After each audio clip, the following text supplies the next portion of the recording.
দুনিয়া যতই সাজাও বান্দা, মনে রেখো তুমিও থাকবে না, দুনিয়াও থাকবে না। তোমার যেমন মৃত্যু হবে, এই কায়নাতেরও মৃত্যু হবে। দুনিয়ার প্রত্যেক মানুষের মৃত্যু হলে সেটাকে মৌত বলে, আরেকদিন গোটা সৃষ্টি জগতের মৃত্যু হবে, সেটাকে কিয়ামত বলে। হযরত আব্দুল্লাহ ইবনে আব্বাস রাদিয়াল্লাহু তাআলা আনহু বলেন, আমি কসম খেয়ে বলি, কোনো মানুষ যদি প্রতিদিন ৩০০ বার করে জিকির করতে পারে, সে পুরো দস্তুর জিকিরকারী হয়ে হাসরের ময়দানে উঠবে। আল্লাহর কসম, আল্লাহ তাআলা যাকে জিকিরকারী জিহ্বা দান করেছেন, তাকে তিনি দু জাহানের বাদশাহী দান করেছেন।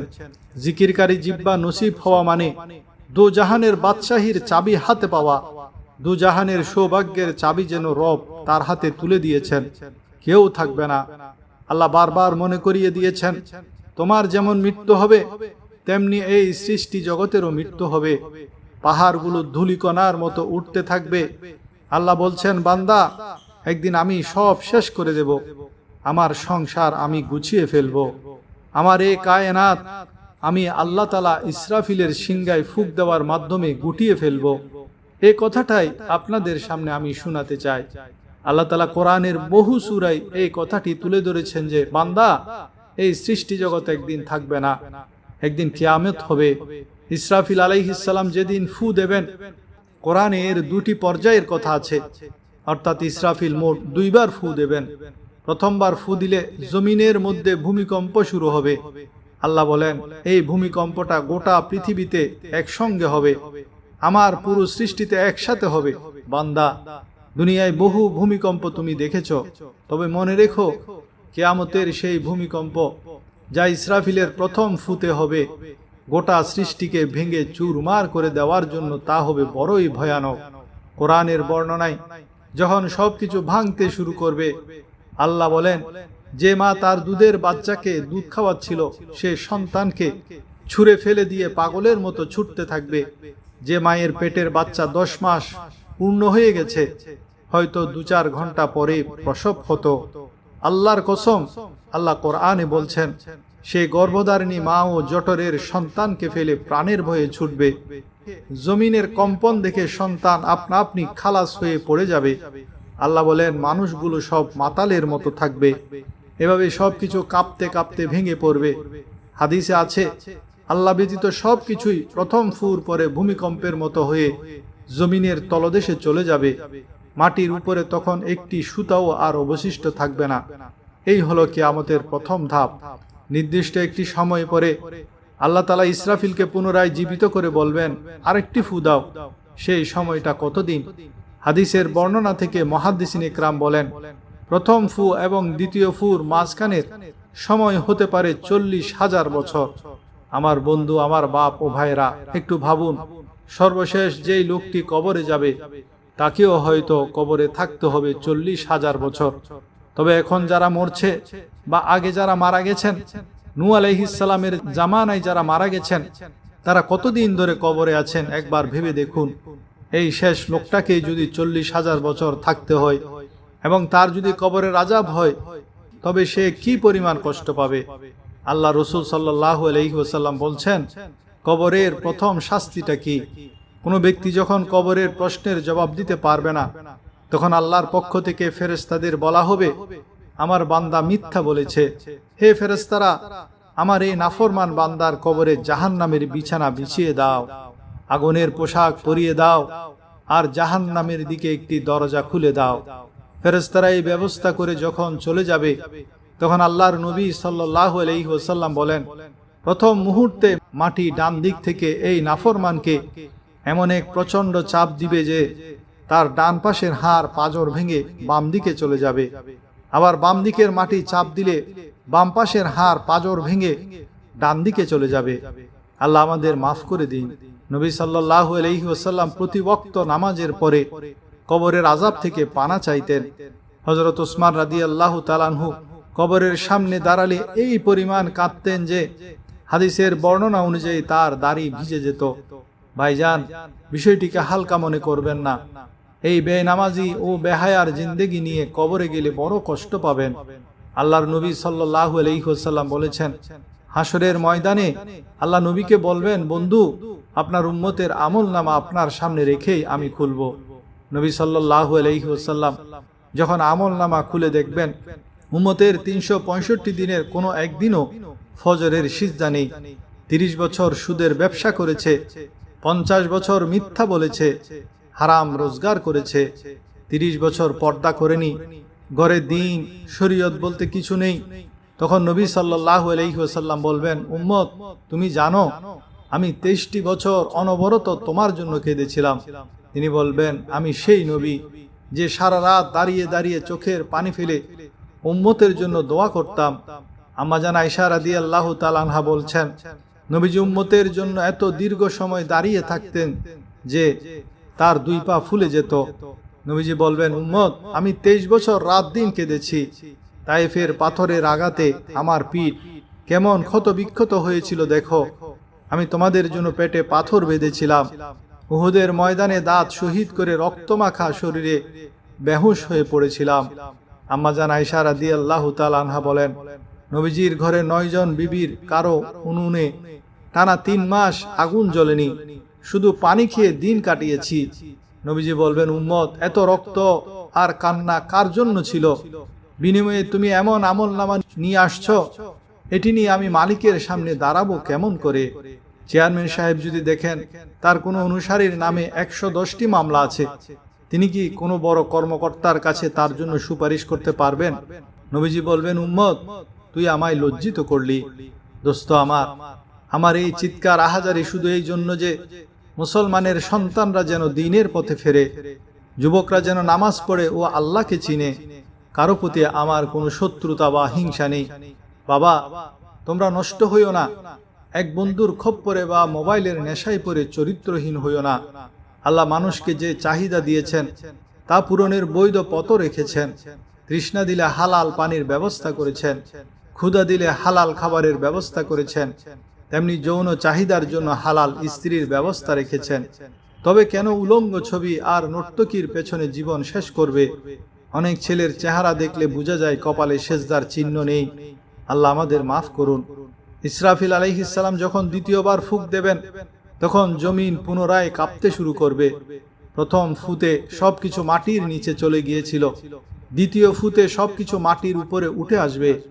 আদম আলাইহিস সালামের জামানা থেকে শেষ মানুষ পর্যন্ত যা কিছু মাটির নিচে ছিল, মানুষ, সোনা দানা, হীরা জহরত সব উঠে আসবে।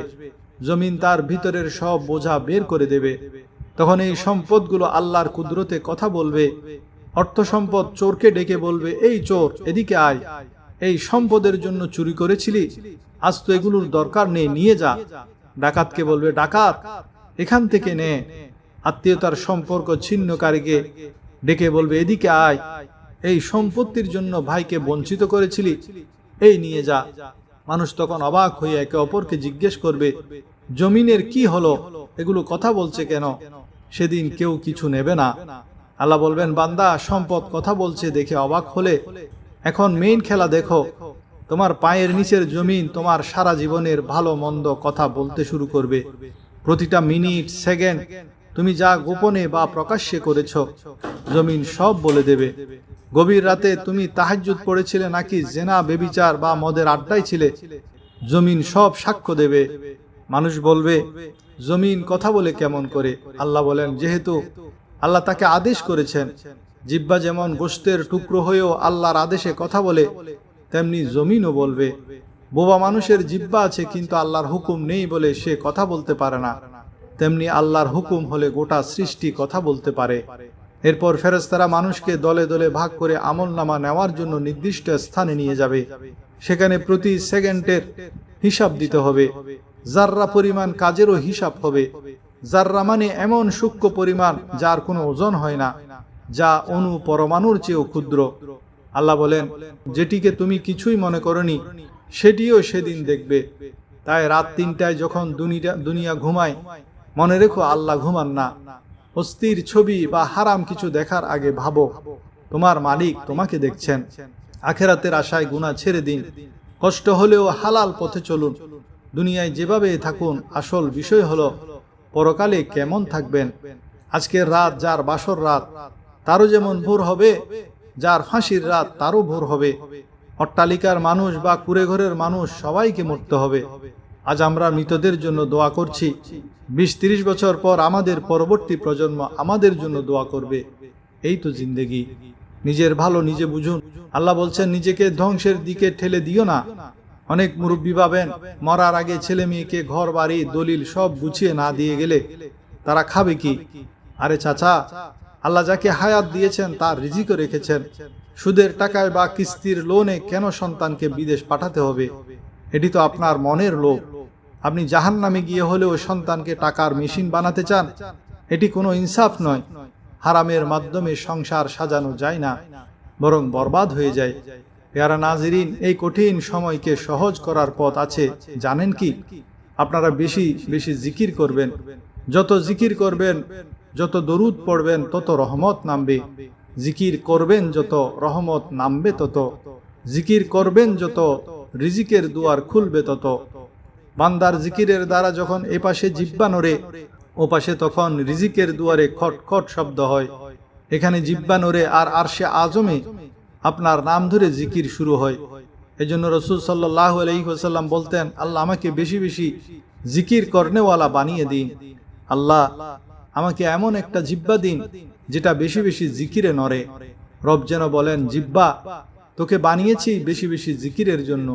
এই জিহ্বাটা নড়লেই লাভ, নড়লেই লাভ। আমাদের এক বড় ভাই ছিলেন, আল্লাহ তাকে সুস্থতার সাথে নিরাপদ রাখুন।